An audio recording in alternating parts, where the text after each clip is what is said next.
Segment में हम लोग गवर्नर जनरल, वायसराय से संबंधित कुछ बात करते हैं, तो एग्ज़ाम के लिए बहुत ही महत्वपूर्ण है और काफ़ी इम्पोर्टेंट नोट्स है ये, इम्पोर्टेंट पॉइंट्स है। बच्चों को चूँकि लिखने में क्या करें, ऑडियो में लिखने में बहुत मुश्किल होती थी, इसलिए हमने इस तरह का शुरू किया है।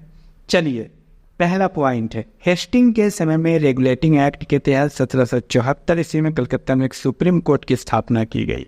बहुत महत्वपूर्ण है, सुप्रीम कोर्ट की स्थापना। हेस्टिंग के काल में सर विलियम जोन्स द्वारा 1784 में दक्षिण एशियाटिक सोसाइटी ऑफ बंगाल की स्थापना की गई। अब एक एक पॉइंट क्वेश्चन आ रहे हैं, ये सारे क्वेश्चन आ रहे हैं। अब आपको इसमें क्वेश्चन कैसे आएंगे कि कलकत्ता में सुप्रीम कोर्ट की स्थापना कब हुई, किसके समय में, किस एक्ट के तहत? हेस्टिंग के समय में, रेगुलेटिंग एक्ट के तहत होते 1774 में हुई। दक्षिण एशियाटिक सोसाइटी ऑफ बंगाल की स्थापना कब हुई? 1784 में हुई। किसने की? विलियम जोन्स ने की। किसके काल में हुई? हेस्टिंग के काल में हुई। ये मैंने आपको बता दिया है कि इस तरह से प्रश्न आपको टैकल करने हैं। भगवत गीता के अंग्रेजी अनुवादक चार्ल्स विल्किंस को वारेन हेस्टिंग ने आश्रय प्रदान किया। भगवत गीता के अनुवादक चार्ल्स विल्किंस। 1791 ईस्वी में जोनाथन डक्कन ने बनारस में संस्कृत विद्यालय की स्थापना की। सर जॉन शोर के समय में ही निजाम और मराठों के बीच 1795 में खुर्दा का युद्ध। सर जॉन मैकफर्सन ने भारत में अस्थायी नियुक्ति पर मात्र 1 वर्ष कार्य किया। कॉर्नवालिस कोड शक्तियों के पृथक्करण के सिद्धांत पर आधारित। कॉर्नवालिस कोड क्या था? शक्तियों का पृथक्करण, जिसके तहत न्याय, प्रशासन तथा कर को पृथक कर दिया गया। कॉर्नवालिस को भारत में नागरिक सेवा का जन्मदाता माना जाता है। प्रारंभ में सिविल सेवा का आयोजन इंग्लैंड में ही होता था।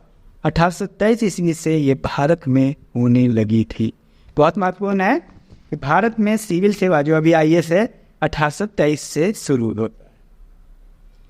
कॉर्नवालिस ने व्यापारिक सुधारों के तहत ठेकेदारों के स्थान पर गुमाश्तों तथा व्यापारिक प्रतिनिधियों द्वारा माल लेने की व्यवस्था बना दी तथा निजी व्यापार को समाप्त कर दिया। फ्रांसीसियों के भय को समाप्त करने तथा अंग्रेजी सत्ता की श्रेष्ठता स्थापित करने के उद्देश्य से वेलेज़ली ने भारत में सहायक संधि प्रणाली को प्रचलित किया। नागरिक सेवा में भर्ती किए गए युवकों को प्रशिक्षित करने के लिए 1800 ईस्वी में लॉर्ड वेलेज़ली ने कलकत्ता में फोर्ट विलियम कॉलेज की स्थापना की। कॉर्नवालिस 1793 में स्थायी बंदोबस्त प्रणाली प्रारंभ किया। अब ये आपको याद करना है सारे दिन। भारत को भारतीय वस्त्रों के निर्यात का केंद्र बनाने का श्रेय डचों को जाता है। 1700 ईस्वी में अंग्रेजों एवं फ्रांसीसियों के बीच एक युद्ध हुआ जिसमें कि फ्रांसीसियों की जीत हुई। 1816 ईस्वी की सगौली की संधि के अनुसार गढ़वाल, कुमाऊं, शिमला, रानीखेत, नैनीताल अंग्रेजों के अधिकार में आ गए तथा गोरखों ने काठमांडू ब्रिटिश रेजिमेंट रखना स्वीकार किया। लॉर्ड एमहर्स्ट के समय की सबसे महत्वपूर्ण घटना वर्मा का प्रथम युद्ध भरतपुर का अधिकार था। सगौली की संधि में अंग्रेजों की जीत हुई थी, जो टकराव हुआ था 1700 में, और उसमें अंग्रेजों ने ये सारे क्षेत्र को जीत लिया था, Garhwal, Kumaon, Shimla, Ranikhet, Nainital. Lord William Bentinck को भारत का प्रथम गवर्नर जनरल का पद सुशोभित करने का गौरव प्राप्त है। बेंटिक ने सती प्रथा के खिलाफ कानून बनाकर दिसंबर 1829 में धारा 17 द्वारा विधवाओं के सती होने को अवैध घोषित किया। ठगी प्रथा, नरबलि प्रथा का भी अंत किया। ये क्वेश्चन आते हैं। बेंटिक ने कॉर्नवालिस द्वारा स्थापित प्रांतीय PDM सर्किट न्यायालय को बंद करवाकर इसका कार्य मजिस्ट्रेट तथा कलेक्टरों में बांट दिया। मात्र 1 वर्ष तक भारत के गवर्नर जनरल के पद पर कार्य करने वाले चार्ल्स मेटकाफ को प्रेस पर नियंत्रण हटाने के लिए प्रेस का मुक्तिदाता के रूप में याद किया जाता है। प्रेस का मुक्तिदाता। लॉर्ड ऑकलैंड के शासनकाल की सबसे महत्वपूर्ण घटना है प्रथम अफगान युद्ध। 1839 ईस्वी में ऑकलैंड ने कलकत्ता से दिल्ली तक जीटी रोड का निर्माण शुरू करवाया था। बहुत महत्वपूर्ण है। इसी के समय में शेरशाह सूरी मार्ग का नाम बदलकर जीटी रोड रख दिया गया।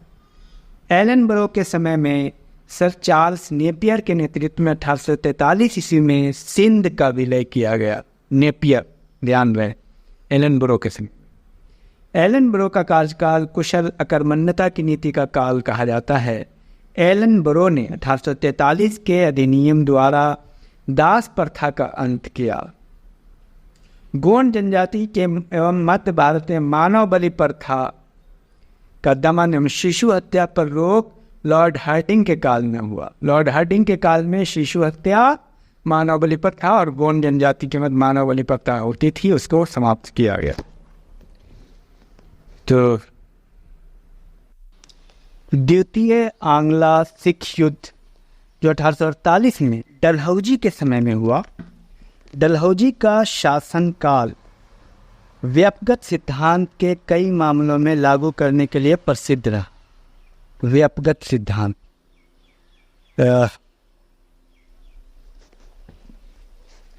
ये हड़प नीति था एक्चुअली। तो डलहौजी ने प्रशासनिक सुधारों के अंतर्गत भारत के गवर्नर जनरल के कार्यभार को कम करने के लिए बंगाल में एक लेफ्टिनेंट गवर्नर की नियुक्ति की व्यवस्था की। बंगाल के लिए एक अलग गवर्नर, उसका नाम रख दिया लेफ्टिनेंट गवर्नर। डलहौजी ने सैन्य सुधारों के अंतर्गत कलकत्ता में स्थित तोपखाने का कार्यालय मेरठ में तथा सेना का मुख्य कार्यालय शिमला में स्थापित किया। यह कौन किया था? डलहौजी ने। डलहौजी के समय भारतीय सेना एवं अंग्रेजी सेना का अनुपात 61 6:1 था। 6:1 था। कुछ प्रिंटिंग मिस्टेक है, वो आपको क्लियर हो जाएगा। 1854 ईस्वी का चार्ल्स वुड का डिस्पैच जो शिक्षा से संबंधित था, आप लोग जानते होंगे, डलहौजी के समय में पारित हुआ था। डलहौजी के काल में भारत में 1853 ईस्वी में प्रथम रेलवे लाइन बम्बई से थाने, दूसरी रेलवे लाइन 1854 में कलकत्ता से रानीगंज के बीच बिछाई गई। डलहौजी के काल में प्रथम विद्युत तार सेवा कलकत्ता से आगरा के बीच प्रारंभ हुई। ये सब क्वेश्चन खूब आते हैं और ये जो नोट्स है ये बहुत इम्पोर्टेंट है। एक एक बात को लिख के याद कीजिए। डलहौजी ने डाक विभाग में सुधार करते हुए 1854 में नया पोस्ट ऑफिस एक्ट पारित किया। वाणिज्य सुधार के अंतर्गत डलहौजी ने खुले व्यापार नीति का सहारा लिया, अनुसरण किया तथा भारत के बंदरगाहों को अंतर्राष्ट्रीय व्यापार के लिए खोल दिया। संथाल विद्रोह तथा विधवा पुनर्विवाह विधेयक डलहौजी के काल की महत्वपूर्ण घटनाएं हैं।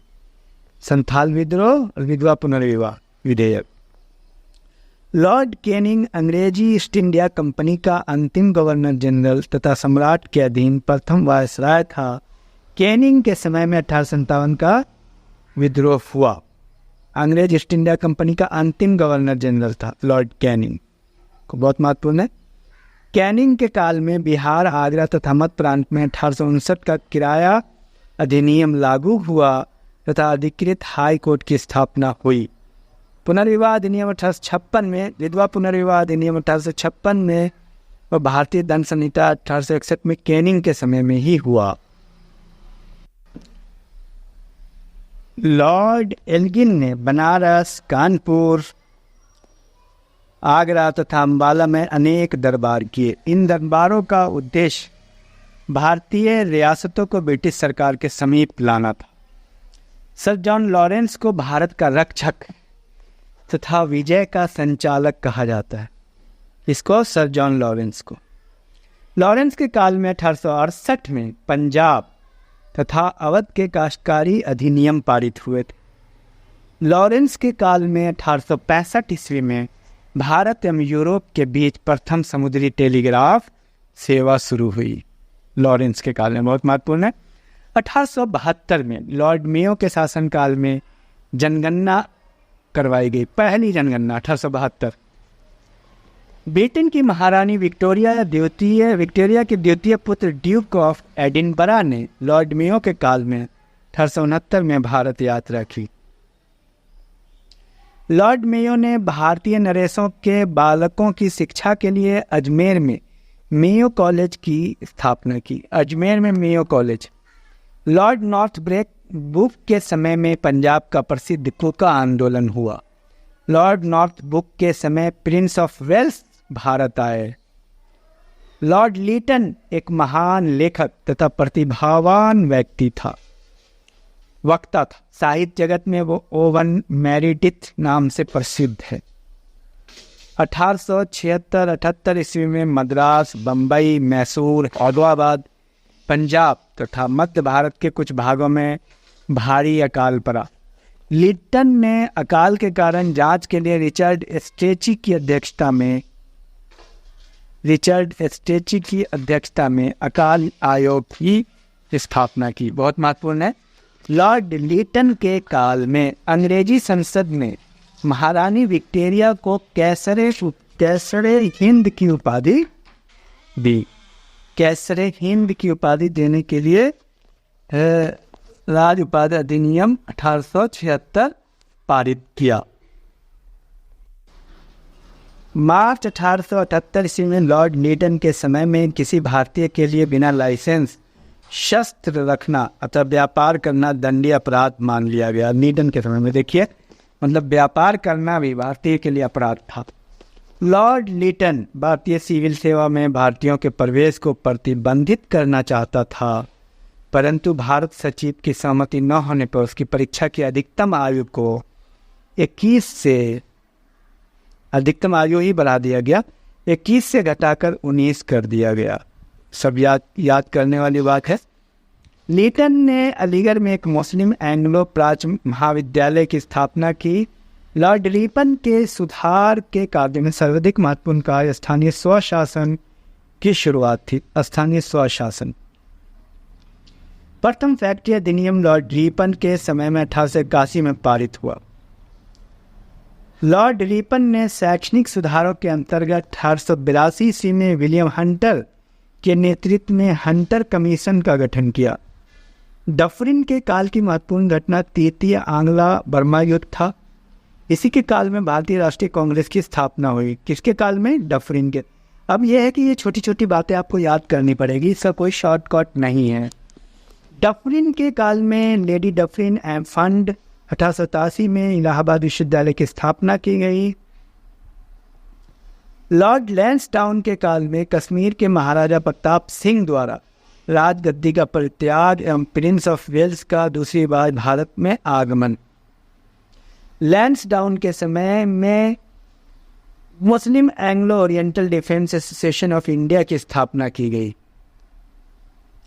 लॉर्ड एल्गिन द्वितीय के काल में स्वामी विवेकानंद द्वारा वेल्यूर में रामकृष्ण मिशन और मठ की स्थापना की। रामकृष्ण मिशन और मठ की स्थापना की थी। एल्गिन ने भारत के विषय में कहा था, भारत को तलवार के बल पर विजित किया गया है और तलवार के बल पर ही इसकी रक्षा की जाएगी। लॉर्ड कर्जन ने स्वयं फॉरवर्ड स्कूल का समर्थक था, फिर भी उसने न तो फॉरवर्ड पॉलिसी को अपनाया तथा न ही सिंध की ओर लौटो वाली नीति का अनुसरण किया। लॉर्ड कर्जन ने सर थॉमस एले के अधीन 1902 ईस्वी में विश्वविद्यालय में आवश्यक सुधारों हेतु सुझाव देने के लिए एक आयोग का गठन किया। लॉर्ड कर्जन ने भारत में रेलों के पद्धति के संबंध में रिपोर्ट करने के सर थॉमस रॉबर्टसन को नियुक्त किया। डफरिन के काल में बंगाल कृषक अधिनियम पारित हुआ। लॉर्ड एल्गिन के काल में मध्य प्रदेश, बिहार, उत्तर प्रदेश, पंजाब में भयानक अकाल पड़ा तथा लायल कमीशन का गठन हुआ। लायल कमीशन प्राचीन स्मारकों की रक्षा हेतु कर्जन ने 1904 ईस्वी में एक अधिनियम पारित किया और भारत में प्राचीन स्मारकों की मरम्मत के लिए 50,000 पाउंड निश्चित किए। राष्ट्रीय आंदोलन को दबाने और कमजोर करने के उद्देश्य से कर्जन ने 1905 में बंगाल को 2 भागों में बांट दिया। कर्जन का ये विभाजन फूट डालो और राज करो की नीति पर आधारित था। 1916 ईस्वी में लॉर्ड हार्डिंग द्वितीय को बनारस हिंदू विश्वविद्यालय का कुलाधिपति नियुक्त किया गया। 1916 में हार्डिंग को द्वितीय को। भारत सरकार के 1935 अधिनियम का ढांचा बनाने में लॉर्ड लिनलिथगो का महत्वपूर्ण योगदान था। 1935 का अधिनियम बनाने में। द्वितीय विश्व युद्ध लॉर्ड वेवेल के काल में सफलतापूर्वक लॉर्ड माउंटबेटन ने मार्च 1947 में लॉर्ड वेवेल के स्थान पर समाप्त हुआ।